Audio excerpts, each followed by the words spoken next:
खोल है। आदमी ने बोला अरे हाँ तेरे आगे नकली के जैसे खोल है, इनमें डूब जाने को मेरा दिल करता, मगर डरता के निकलूंगा कौन से किनारे पे, तेरे किनारे टेढ़े वाकड़े है बुरी जच्ची। वो हो गया। दूसरे दिन ये फिर आ गए, फिर आदमी को बेचारे कुछ काम का टेंशन कुछ सब चालू है, वो फिर आ गए। अजी सुनो ना, तू चलेगा बुरी जच्ची ना तो तू मुंह पे मुक्का मार लो उतरे।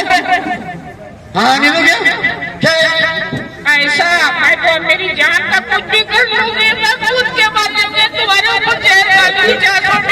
आदमी को जो धमकी देना चालू करे पूरे फिर डर गया बेचारा, बोले हाँ मैं दिखती तू नहीं।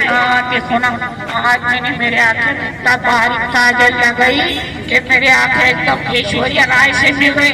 आदमी ने बोला तेरे आंखें आपस में नहीं मिलते, ऐश्वर्या से कहाँ से मिलेंगे। इस टाइप का होता है।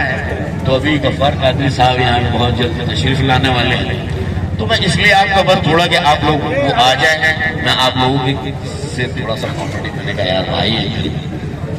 लेकिन दोस्तों आप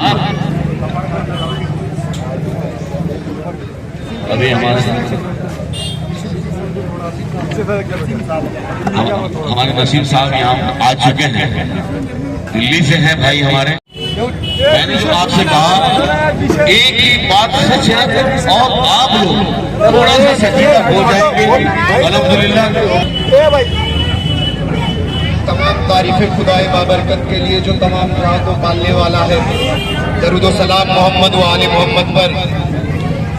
स्टेज पर तशरीफ फरमा मौजूद साथियों, मेरे बड़ों, मेरे बुजुर्गों, मेरे नौजवान साथियों, अस्सलाम वालेकुम। ये एक इंतखाबी जलसा है। आपको मालूम है कि 20 तारीख को आपको वोट करना है। हर 5 साल में हम लोग वोट तो करते हैं ये सोचकर कि हमारा सियासी नुमाइंदा जीतकर ऐवान में जाएगा तो आपके हक की बात करेगा, आपके इंसाफ की बात करेगा। लेकिन मुसलसल 2014 से कुछ न कुछ कमियों से डॉक्टर साहब आपके बीच में चुनकर नहीं आए। 2014 में भी चंद वोटों से डॉक्टर साहब ऐवान में नहीं जा पाए और 2019 में उन्हें साजिशों इंतखाबी मुहिम में, इंतखाबी तशरीह में खास तौर पर दहली से तशरीफ लाए हैं हमारे मुन्ना भाई, दानिश भाई, अहमद अली खान साहब, हमारे दूसरे साथी आसिफ भाई, हमारे गाजा भाई और नौजवान साथियों, बुजुर्गों, बस से पर्दा बैठकर मेरी आवाज सुनने वाली मेरी माओ बहनों, ये मासूम बच्चों, अस्सलाम वालेकुम। ये इंतखाबी जलसा नहीं बल्कि एक छोटी कॉर्नर मीटिंग है जिसमें आप शरीक हुए हैं। मैं आपको ये बताने के लिए खड़ा हूं कि सियासत किस लिए की जाए। यतीमों का सहारा बनते हैं और आप गरीबों मिस्किनों का साथ देते हैं, आप अमानत की हिफाजत करते हैं।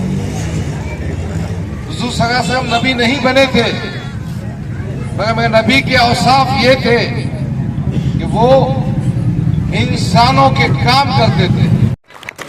नाकाबिल बर्दाश्त है, खा कोई सियासी तौर पर कितना भी बड़ा हो, वो उम्मा की जूती को पहुंच नहीं सकता, वो उम्मा की बेइज्जती कर नहीं सकता।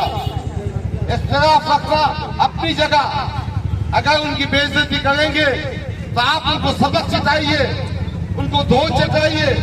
20 तारीख के दिन आपके पास वोट है, आप इनको नाकाम बनाइए, उन ताकतों को कमजोर कीजिए, उन ताकतों को मिर्या मीट कीजिए जो हमारे उम्मा इकराम की बेइज्जती। जाइए फेसबुक पे जाइए, व्हाट्सएप पे जाइए और उन तमाम शख्सियतों को कंडेम कीजिए जो इस अजीम आलम दीन सज्जाद नोमानी पर रकीक, गंदी, भद्दी, बेहुदा तहकीकें कर रहे। मेरे नौजवान दोस्तों और साथियों, इन तमाम तनकीद करने वालों को आपको इंस्टाग्राम पर, फेसबुक पर और व्हाट्सएप पे कंडेम करना है। ये गुजारिश करने आया, करेंगे ना भाई? आपको सज्जाद नोमानी की तारीफ करना है। आपको ये कहना है कि उलमाए दीन की हैसियत नबी के वारिसीन की है, नबी के नायबीन। एमपी क्यों चुनकर दिया जाए? एक साहब एमपी हुआ करते थे, अब एमपी का इंतखाब हारने के बाद एक सीढ़ी नीचे उतरकर असेंबली का इंतखाब करने जा रहे हैं। मुझे पूरी उम्मीद है कि वो इंतखाब भी हारेंगे, फिर इसके बाद कारपोरेशन के इंतखाब में खड़े हो जाएंगे। याद भाई, और तमाम दोस्तों भाइयों से मैं कहना चाहता हूं, जो सियासत की कुर्सी से चिपक कर रहना चाहता है, उसका मकसद अवाम की बहबूद और फलाह नहीं है, उसका मकसद सिर्फ पैसे कमाना है। बहरहाल मैं उस पाखंडी की बात नहीं करना चाहता, मैं उस दरगाह की बात नहीं करना चाहता, मैं उस एजेंट की बात नहीं करना चाहता जो आपका हमारा सौदा कर रहा है। वो विधान परिषद के चुनाव हो या असेंबली के इंतखाबात हो, सौदे हर मुसलमान माँ की गोद से लेकर खबर में जाने तक अल्लाह अल्लाह ही करना चाहिए, अल्लाह को ही याद रखना चाहिए। और अल्लाह ने ही सिखाया है कि मुसलमान को भी अवामी मसाइल में दिल धड़कना चाहिए, अवाम की खिदमत करना चाहिए, चाहे आपके पास ओहदा हो या ओहदा ना हो। मैं एक छोटी सी बात जो तारीख की बहुत बड़ी हकीकत है आपको सुनाना चाहता हूं। मेरे आका, हमारे दिलों की धड़कन, हमारी इज्जत आबरू, हमारी मोहब्बत, खातिमुन नबीन, सरवर कौनैन, सैयदुल अंबिया हजरत मोहम्मद मुस्तफा सल्लल्लाहु अलैहि वसल्लम पर नबूवत आने से पहले वो गारे हिरा में जाकर बैठते थे। गारे हिरा में अकेले अल्लाह की रूह में बैठते थे, अल्लाह की याद में बैठते थे। नबूवत नहीं हुई थी। उस गारे हिरा में पहली बार जिब्रील अलैहिस्सलाम आए, उन्होंने उनसे मौनेखा किया। मौनेखा बोले तो गले में गए, और मौनेखा करने के बाद हुजूर पर कब महाराष्ट्र में जहां फसाद हुए मैं वहां पहुंचा। मैं पुलिस स्टेशन जाता हूं मगर इसकी तरह नहीं, सिर्फ अपने भांजे को छुड़ाने के वास्ते। मैं पुलिस स्टेशन जाता हूं किसको जेल में डालने के वास्ते नहीं। हद तो ये है कि हम किसी का मकान बना नहीं सकते। इनका जो ऑफिस है ना, जो कलेक्टर ऑफिस में है, उसके पीछे एक मतीन खान का मकान था। मतीन खान की मां हॉस्पिटल में एडमिट थी, उसको फ्रैक्चर हुआ था। यही खासदार ने उसके मकान को तुड़वाया। ऐसे पुट्टी की तारीफें लगे वाले तुम, ऐसे खासदार की हिमायत में खड़े। जो गरीब होगा वो दिनेश परदेशी वैजापुर का महाविकास आघाड़ी का उम्मीदवार कह रहा है कि मैंने 5 करोड़ रुपये इम्तियाज जलील को दिए हैं। परभनी में क्या हुआ, दूसरे मकामात पर क्या हुआ, और ये फुकटिया हमको बोल रहा इनके पास पैसे कहाँ से आते। अरे लंगे, तेरे जेब सीए वाले है, तू 5 साल एमएलए 5 साल एमपी था और तूने कभी जेब में हाथ नहीं डाला, तूने कभी किसी की मदद नहीं की। दो गए हमारे दोस्त असगर का बेटा, जवान सा बच्चा, पुलिस की गोली से आंसू गोले के मार से शहीद हो गया। मुनीर भाई फैज कॉम्प्लेक्स में शहीद हो गए, और फिर भी फसाद की जिम्मेदारी हमारे मासूम नौजवानों पर डालता है। इसके कागस्तानियों की स्टोरी बहुत लंबी है, मैं वो कहना नहीं चाहता। आमतौर पर एक आधे खानदान में एक आध बच्चा खराब निकलता है तो ये कहा जाता है कि पुट्टा खराब निकला। खानदान तो ठीक है, मगर जब पुट्टे का बाप खुद बोलता है कि मैं जिम्मेदार हूं तो मैं खानदान को क्या कहूं।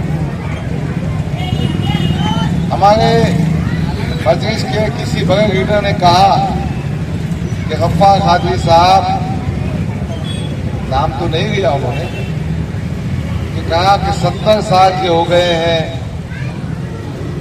अल्लाह अल्लाह उन्होंने करना चाहिए।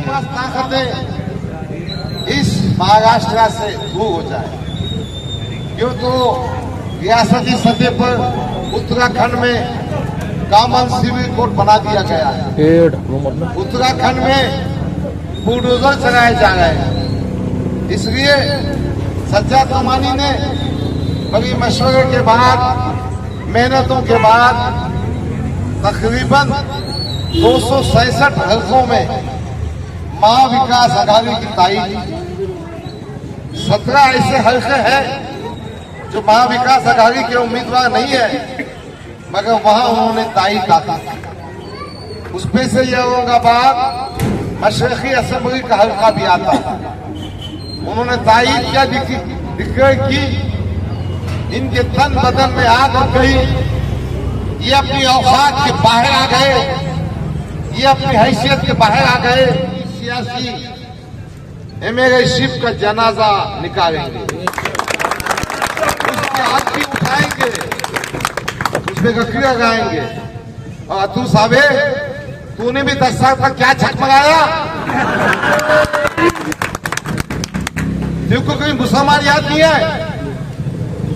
तूने तो मुसलमान के उम्मीदवार खड़ा करके वोटों को तकसीम करने का काम किया। दोस्तों और साथियों, साजिश के तहत, पैसों के तहत हमेशा अतु सावे ने मुसलमानों में इख्तलाफ पैदा किया, उम्मीदवार खड़े किए ताकि वोटों की तकसीम हो। इसलिए ये जो इंतखाबात है 20 तारीख को, मैं आपसे दर्दमंदाना अपील करता हूं, आपका एक एक वोट कीमती है। खुदा के वास्ते भाई खड़ा, बेटा खड़ा, चचा खड़ा, वो समझ के मत दो। जो चुन के आता कैंडिडेट आपके सामने खड़ा है, मुझे पूरा यकीन है सज्जाद नोमानी साहब की हिमायत के बाद, उनकी ताईद के बाद, शहर के तमाम उलमाए किराम की ताईद के बाद, मैं यकीन करता हूं कि आप लोगों का जहन बिल्कुल साफ हो गया। और मैं आपको बताना चाहता हूं, इंशाअल्लाह अपनी जंग में हमारे जो मराठा भाई है वो अपना साथ देंगे। वो बोलते हैं ना, शक्कर में दूध में शक्कर, यानी हमारी कामयाबी में मराठा समाज भी पूरी ताकत से खड़ा हुआ। मैं सुबह बहुत सारे मराठे लीडरों के पास जाकर आया। आज शाम में भी मेरी मीटिंग है। मैं आपकी गलियों में कम इसलिए आ सकता, रैली में कम आ सकता, मुझे उनसे निगोशिएशन करना है। मैं मनोज जरंगे पाटिल के पास 2 वक्त गया, 1-1 घंटा गुफ्तगू की। उसने मेरी बातों को पसंद किया। समाजवादी पार्टी ने मनोज जहांगीर की तमाम मांगों को मानते हुए हमेशा के पार्टीमा देने का तय किया। साहब थे, सज्जाद नोमानी साहब थे, जिन्होंने 2000 के पार्लियामेंट 24 के पार्लिमानी इंतखाबात से पहले मुसलमानों को सबक दिया कि वोटिंग का रजिस्ट्रेशन करो, आपके नाम वोटर लिस्ट में आना चाहिए। फिर पैगाम दिया कि आपकी वोटों का आप इस्तेमाल कीजिए। फिर ये कोशिश की कि हिंदुस्तान की सेक्युलर पार्टियों को जमा किया जाए। राहुल गांधी की इंडियन नेशनल कांग्रेस, अखिलेश यादव की समाजवादी, उद्धव ठाकरे की बाला साहब ठाकरे शिवसेना, शरद पवार की समाजवादी पार्टी, आम आदमी पार्टी, इन सब को संगठित कर एक मुत्तफका महाज बनाया जिसे इंडिया कहते हैं, ताकि फिरका परस्त ताकतों को रोका जाए। यही फिरका परस्त ताकतें हिजाब के मसले पर, सुबह के गोश्त की सभी के मसले पर, कॉमन सिविल कोड के मसले पर, शरीयत के मसले पर, ट्रिपल तलाक के मसले पर आपको निशाना बना रही है। ये सज्जाद नोमानी की बसीरत थी कि उन्होंने मोदी को मेजॉरिटी हासिल करने से रोक दिया। महाराष्ट्र में भी सज्जाद नोमानी साहब चाहते हैं, ने वादा किया था, वो वादा तुमने वफा क्यों नहीं किया? जिस शख्स ने 10 साल मजलिस का परचम उठाकर लाखों करोड़ों रुपए लगाए, जिंदगी के घंटों दिनों महीने दिए, तुम्हारी खिदमत की, उसका ये जवाब है कि 2014 में पैसों की बात किया था, तो 24 में क्या तुम सो गए थे? तुमको अकल नहीं आई थी? असदुद्दीन अवी साहब बताइए, जब दूसरे साउदी का दंगा हुआ था तो आपने मुझे फोन किया था, तो मैंने जवाब दिया था कि दूसरे साउदी के मामले में अगर मेंबर ऑफ पार्लियामेंट को भेजा जाए, तो आपने कहा था वो इम्तियाज जलील फोन ही नहीं उठाना मेरा। वो पुट्टे की हिमायत में क्यों आ गए भाई? अब तुम पे भी किरदार पे डाउट पैदा होगा।